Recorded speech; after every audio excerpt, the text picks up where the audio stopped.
आज backbone of physics जिसे कहा जाता है, यानी न्यूटन्स लॉ ऑफ मोशन। तो कई कॉन्सेप्ट हैं और नीट एग्जाम में 2 से 3 क्वेश्चन की प्रोबेबिलिटी है। तो कई साल ऐसे हैं जहां लगातार 3-3 क्वेश्चन आपके नीट में पूछे गए हैं। तो आप जानते हो first law law of inertia है और सेकेंड लॉ ऑफ मोमेंटम है, जो हमें ये देता है if momentum changes the rate of change of momentum is force, that is external force. ठीक है, so external force on particle और system of particle changes its momentum. If there is no external force, then what happens? Momentum of system remains conserved. That is law of conservation of momentum. तो आप ये पहले सोचना होगा कि कौन कौन से ऐसे इंसिडेंट हैं, फेनोमेनन है जिसमें एक्सटर्नल फोर्स 0 है और मोमेंटम कंजर्व रहेगा। आगे कोलिजन भी है, एक्सप्लोजन भी है, ये इंटरनल प्रोसेस है। वहां सिर्फ law of conservation of momentum and law of conservation of energy use कर सकते हो, दूसरा कुछ नहीं। ठीक है, तो देखें फर्स्ट क्वेश्चन आपके सामने है। पहले सोचो कि क्वेश्चन क्या है और किस कॉन्सेप्ट के ऊपर बेस है। तो आपसे ये कहा जा रहा है कि 200 केजी की ट्रॉली है और उसके एक किनारे पर 50 केजी का एक बॉय खड़ा हुआ है।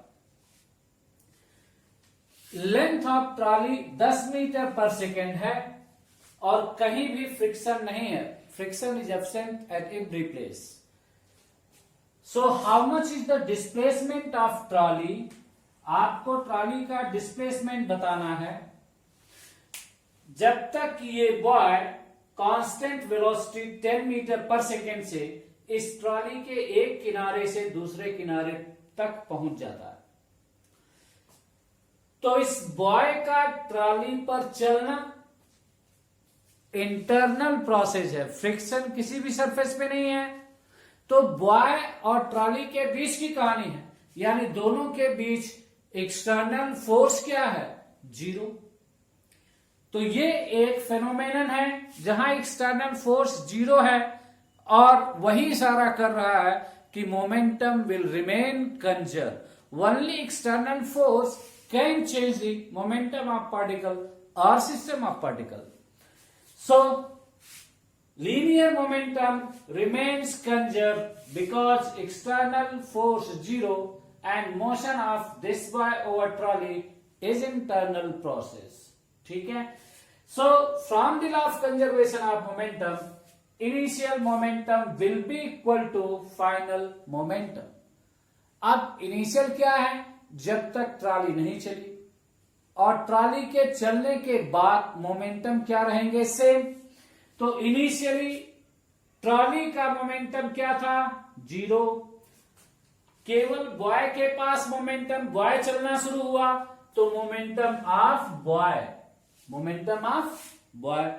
अब बॉय का मोमेंटम कितना है? मास 50 kg है, वेलोसिटी 10 मीटर पर सेकेंड है, तो 50 इंटू 10। अब ट्रॉली भी चलनी शुरू करेगी, तो ट्रॉली और बॉय का मोमेंटम यानी फाइनल मोमेंटम देखा जाए ट्रॉली का, तो ट्रॉली का मास कितना हुआ? बॉय भी तो ट्रॉली के ऊपर ही है, तो ट्रॉली का मास 200 और बॉय का मास 50, तो टोटल मास कितना हो गया?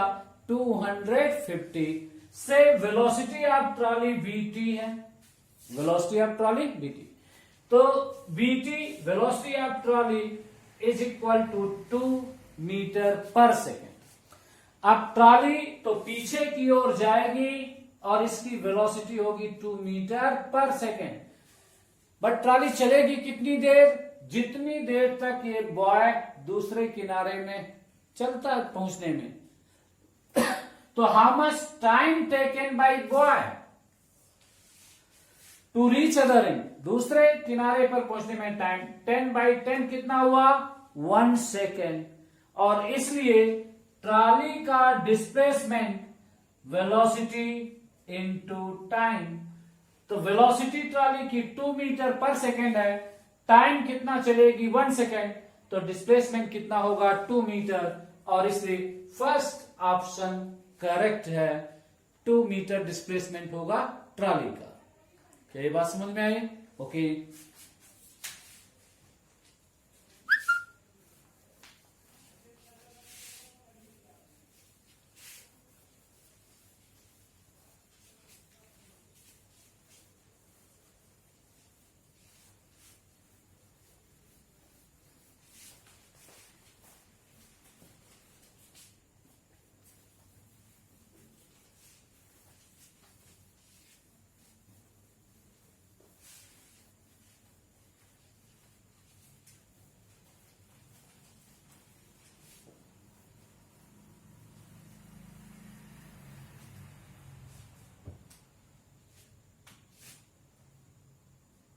Now next question, a particle of mass mkg moving with velocity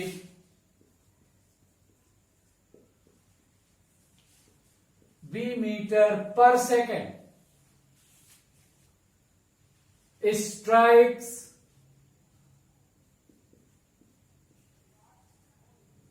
to a surface as shown in figure,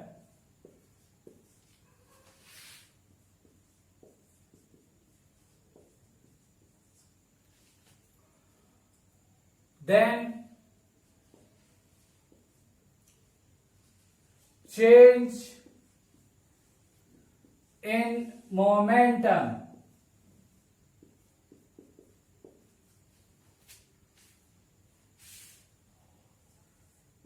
of particle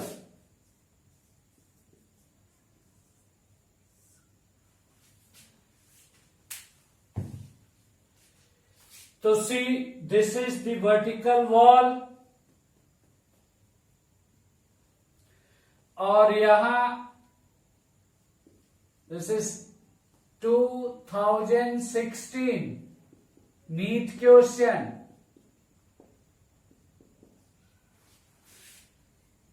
particle of mass mkg moving with velocity v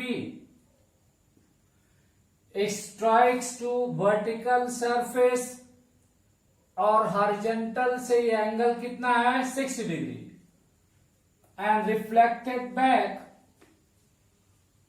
और ये भी angle कितना है 60 degree. अगर इधर वेलोसिटी v थी तो after reflection भी वेलोसिटी v है, that means there is no change in the speed of particle which is mentioned in the figure. अगर ये वेलोसिटी v है तो यहां भी वेलोसिटी कितना है v है और मास वही रहेगा। तो वेक्टर क्वांटिटी है मोमेंटम। बिफोर कोलिजन की बात करें अगर आप, this is vertical surface, initially momentum pI, आप अगर ये 60 डिग्री है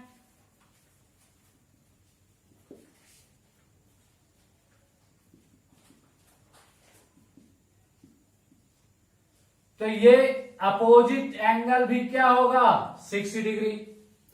तो इस डायरेक्शन में मोमेंटम कितना है, mass of particle into velocity v। तो इसका हॉरिजॉन्टल कंपोनेंट कितना होगा m v cos 60 डिग्री और वर्टिकल कंपोनेंट कितना होगा m v sin 60 डिग्री। तो ये बिफोर कोलिजन है। तो अभी पहला क्वेश्चन किया आपने, boy was moving over trolley. आप यहां पार्टिकल है जो कोलिजन कर रहा है। तो एक्सप्लोजन हो गया, कोलिजन हो गया, ये वर्ड ही क्या इशारा करते हैं? Change in momentum zero because there is no external force. तो ये भी उसी कॉन्सेप्ट पे है। तो इस कोलिजन के प्रोसेस में आप लिख सकते हो, collision is an internal process, external force zero, hence momentum remains conserved. So initial momentum ये है। अब कोलिजन के बाद पार्टिकल इधर जा रहा है, इस डायरेक्शन में मोमेंटम mv है और ये एंगल भी कितना है? 60 डिग्री। सो इसका x कंपोनेंट क्या होगा? p final which is mv cos 60 degree, और यहां क्या होगा? mv sin 60 degree. अब ये फिगर क्या दिखा रहा है आपको? कि जो डायरेक्शन मोमेंटम का अलोंग दी वॉल था पहले कोलिजन से, वही कोलिजन के बाद है।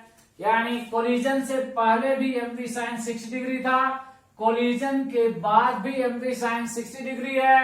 तो यानी delta p y is equal to mv sin 60 degree minus mv sin 60 degree.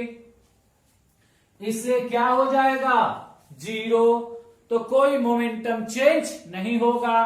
अब हॉरिजॉन्टल डायरेक्शन में देखें तो इधर क्या है? mv cos 60 डिग्री, इधर क्या है? mv cos 60 डिग्री, लेकिन अपोजिट डायरेक्शन में, इसलिए आप कह सकते हो माइनस mv cos 60 डिग्री। इसलिए डेल्टा px यानी हॉरिजॉन्टल डायरेक्शन में चेंज इन मोमेंटम, तो minus mv cos 60 degree minus plus sign के साथ mv cos 60 डिग्री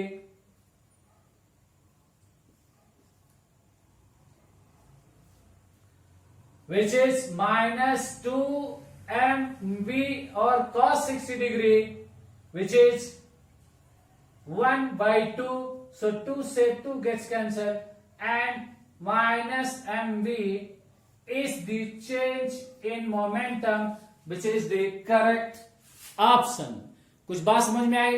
यानी law of conservation of momentum पर बेस क्वेश्चन है। ठीक है, अब आप जरा बताएं कौन कौन से ऐसे फेनोमेनन हैं? एक तो कोलिजन हो गया, एक तो एक्सप्लोजन हो गया, एक तो बॉय हो गया। अब रिकॉइल ऑफ गन, यानी जब बंदूक से गोली चलाते हैं आप तो गन पीछे जाती है, वो लॉ ऑफ कंजर्वेशन से क्वेश्चन है। और नीट में पूछा गया क्वेश्चन है रेडियो एक्टिविटी से कि अगर कोई अल्फा पार्टिकल है वो किसी न्यूक्लियस से निकल रहा है, तो alpha particle certain velocity v से गया तो रिमेनिंग न्यूक्लियस की रिकॉइल वेलोसिटी क्या होगी? ये सारे क्वेश्चन है जो लॉ ऑफ कंजर्वेशन से जुड़े हुए हैं। तो ये फर्स्ट केस है जो टॉप ऑफ प्रायोरिटी में। फिर आगे पूरा चैप्टर ही आपका कोलिजन और law of conservation of momentum, और उसी तरह से law of conservation of angular momentum पे क्वेश्चन होंगे आपके सामने।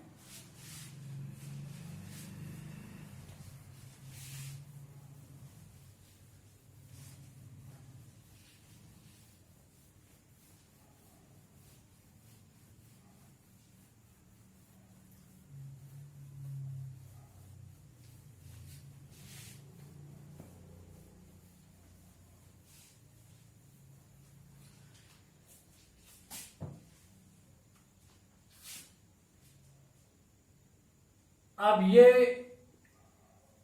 नीट 2017 का क्वेश्चन आपके सामने। ये एक रिजिड सपोर्ट है, यहां एक स्प्रिंग है और इस स्प्रिंग से जुड़ा है 3 mkg का ब्लॉक, और साथ ही ये स्प्रिंग है, ये क्या है स्प्रिंग, तो ये m kg का ब्लॉक और ये क्या है स्प्रिंग, ये ब्लॉक A है और इसका मास m kg है और ये ब्लॉक B है attach to the rigid support. तो क्वेश्चन आपका ये कहता है block A and B of mass m kg and 3m kg suspended as shown in figure।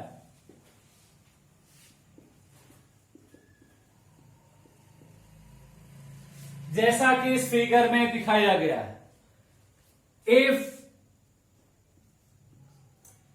Spring, न कि स्प्रिंग, स्प्रिंग इज कट, अगर ये स्प्रिंग को कट कर देते हो then acceleration of block A and B is, तो आप सबसे पहले एक ही बात करें, अगर इसका मास m है और ये रेस्ट पे था, तो जैसे स्प्रिंग को कट करोगे इट विल फॉल डाउन, ये नीचे की ओर जाएगा और मास mg है तो gravitational force hence that will be equal to mass of acceleration, तो A is equal to G और ये एक्सीलरेशन किसका है, A ब्लॉक का है। अब अगर आप B ब्लॉक की बात करते हो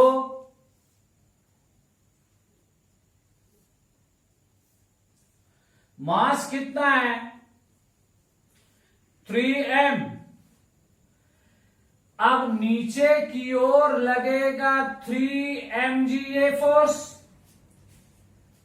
जरा ऊपर की ओर देखें, जब ये कट नहीं किया था तो ये स्प्रिंग है, मान लो स्प्रिंग कांस्टेंट कितना है कि अब डिस्प्लेसमेंट कितना है x, तो ये स्प्रिंग फोर्स कितना हो जाएगा kx और ये mass total m kg 3m kg, तो नीचे की ओर फोर्स कितना है 4mg बिफोर कटिंग, तो ये 4mg ही स्प्रिंग फोर्स kx के बराबर होगा।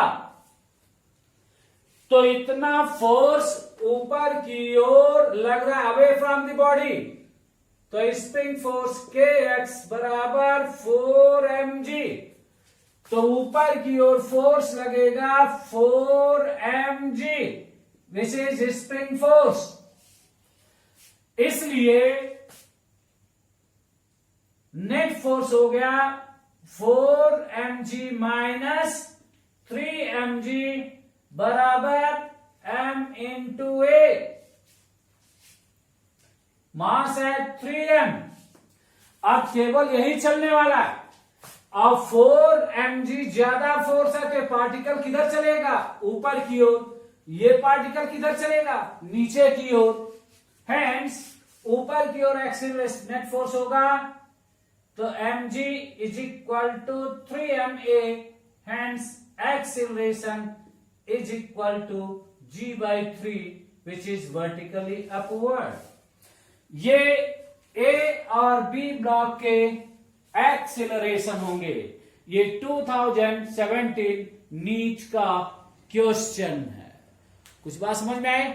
और भी 2017 नीट का क्वेश्चन देखते हैं।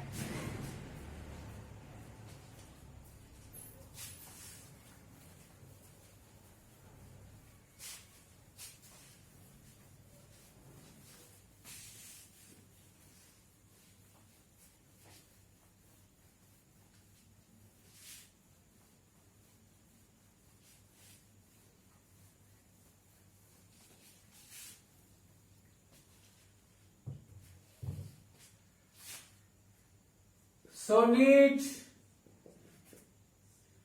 2017, a particle of mass mkg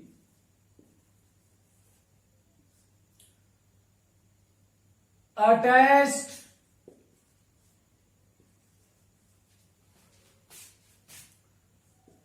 to the string of length L, a string of length L, other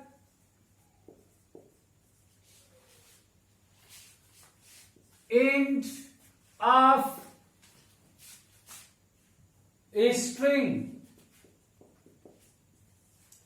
connected to a peg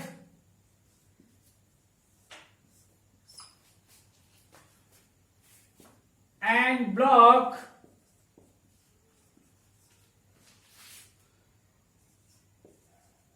were laid on frictionless horizontal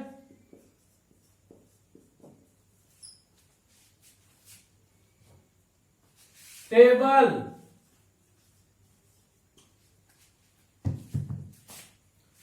If tension in string is T, then net force on particle